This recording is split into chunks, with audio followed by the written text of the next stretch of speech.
Hey, this is C&D channel. I'm Chris, and this is MMA for you. I'm going to be doing my predictions for Bellator 58, which is going to happen on November 19th on MTV2. Okay, they're going to have a lightweight title fight, one of those super fights at a catchweight, and one more bout on the main card, and a 6-fight prelim card. Okay, let's get started. The lightweight champion, Eddie Alvarez, is going to fight Michael Chandler. I like Michael Chandler. Not in this fight. I got Eddie Alvarez winning this, but I think that Michael Chandler is a good fighter. He's still very much a prospect. I think finding someone like Eddie Alvarez might be a little too much too soon.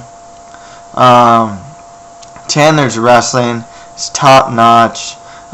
He's very aggressive. He greatly reminds me of Sean Shirk.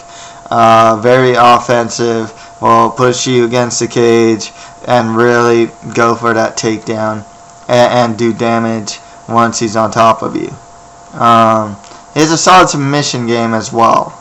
The only problem is Eddie Alvarez also has a very solid wrestling game, but he also has an overall game to complement that as well. His boxing's really solid. I like his uses of the body punches, like he used against Pat Curran.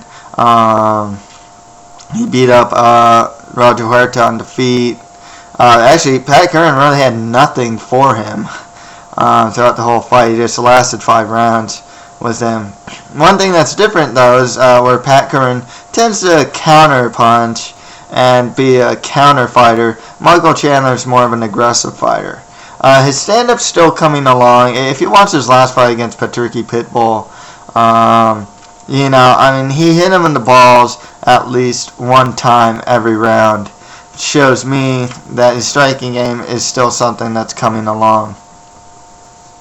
I just think at this time Eddie Alvarez has the striking, both defensive and offensive wrestling to give Chandler problems, and a good jiu-jitsu game as well. He's also fought the overall higher quality of competition. The only thing that isn't that great about Eddie Alvarez is his stand-up defense isn't that great. Despite beating up Roger Huerta in that throughout that fight, he did get dropped by him. He's been at war with guys like Kawajiri, so he does leave himself open in the stand-up department. But I don't think Chandler really has the stand-up to really take advantage of that. So yeah, I got to go with Eddie Alvarez to win this one. Okay, next fight after that, at a 195 catchweight, we have middleweight champion Hector Lombard versus Trevor Prangley. Hector Lombard should win this one. I mean, he's beaten guys on the level of Trevor Prangley pretty consistently and recently as well. Prangley, decent. He's been around the block. He's fought guys like Keith Jardine, a bunch of guys in Strike Force like Hoger Gracie and whatnot. And he's just that's just tip of the iceberg with him. He's fought everywhere. The thing is, though, Hector Lombard really should be able to beat him on the feet. Might even be able to get the takedowns. And Lombard is a Brazilian Jiu-Jitsu black belt. The thing with Prangley, though, he lost his last fight in Dream against, I think it was Mizuno. I think he got knocked out. Wouldn't surprise me to see Lombard knock him out, too. I think Lombard is just as strong, if not stronger, in most places that Prangley is strong at. The only thing about Lombard that's questionable is his cardio. I don't think Prangley has anything to really test that, though. So yeah, I got to go with Hector Lombard to win this one. Okay, next fight after that, we have Rafael Dias versus Marlon Sandro. Diaz is a pretty good fighter. 15-8 record. most wins by submission, 10 wins by submission, trains at American Top Team. The thing is, though, with Marlon Sandro, I mean, this guy's stand-up is really good. He's fought guys who have very good submission games, like, Nazare Maligari. Fought some good stand-up fighters, like, Geno da Silva. He's been with, in the ring with some of the best, or cage with some of the best. Fought Hatsuyoki as well, if I'm not mistaken. I think that Marlon Sandro should be able to outstrike Rafael Dias. If the fight does hit the floor, I mean, Sandro also trains at Nova União with the likes of like Jose Aldo. I think Kenan Barrow trains there as well. So I mean, and you got Pedenis in there as well. Even if the fight hits the ground, he'll know what to do down there. So, I got Marlon Sandro winning this one. Next fight, and now we go to the prelim card, which is going to be shown on Spike.com. Kind of unfortunate, though, that this card is being shown on the same night as UFC 139, which is a common theme with a lot of Bellator, bouts. It's just, it's really on a bad time slot. Okay, like this Spike.com prelims are probably going to happen during the Facebook prelims and Spike TV prelims for UFC. But let's get started anyways. We have Brett Cooper versus Jared Hess. I've always been a fan of Brett Cooper, very aggressive fighter. But same with Jared Hess, very aggressive fighter as well. They both just really keep pushing forward. I think Cooper, like when you see him fight like Shlemenko, he just kept pushing forward with his striking. Jared Hess, he really pushes forward with his wrestling and grappling game. You saw the Brian Baker fight. He just keeps going at it, I don't mean that sexually, of course, but he keeps trying to go for that takedown and grapple with his opponents. But Brett Cooper also has a very strong takedown defense, and his cardio is really good as well. Jared Hess has pretty good cardio. He tends to tire himself out though, but he's been in the ring with the likes of Alexander Shlemenko, Brian Baker, and Hector Lombard. I'm going to go with Jared Hess to win this one. I think he'll be able to get the fight to the ground, see some massive scrambles, but I think Jared Hess will be able to edge him out. Okay, next fight after that, we have Jessica Aguilar versus Lisa Ellis Ward. I got Jessica Aguilar winning this one. The thing with Lisa Ellis Ward is, she's mainly a wrestler / BJJ practitioner.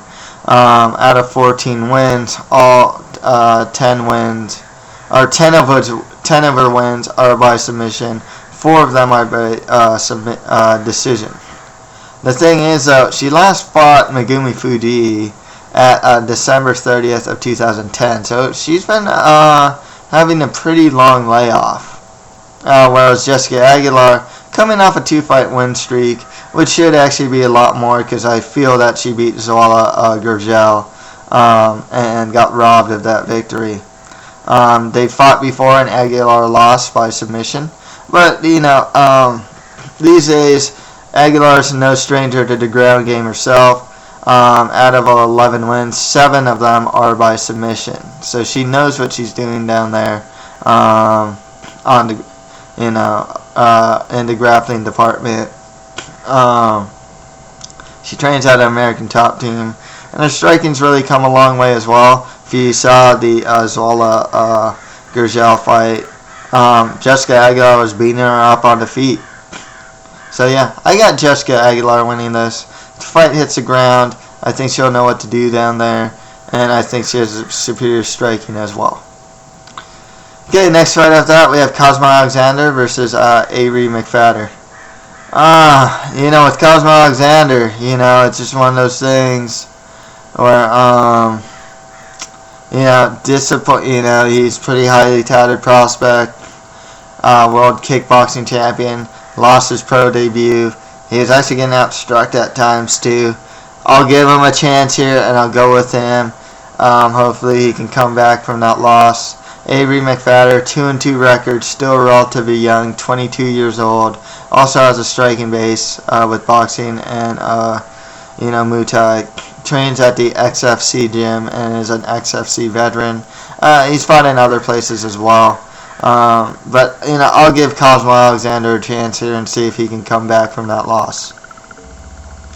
Next fight after that, we have Jonas Bilstein versus Reggie Pena. I saw Reggie Pena's last fight against Josh Clark, and I was impressed with his performance at XFC. He's a good fighter, but I gotta go with the younger Jonas Bilstein. He's a German prospect who's only 20 years old. Mainly a striker, as all of his wins are by, out of 9 wins, 7 of them are by KO or TKO. His only loss is his last bout against Atli Ave, who I believe just got recently signed to Bellator. Reggie Pena, out of 9 wins, 5 of them are by KO or TKO.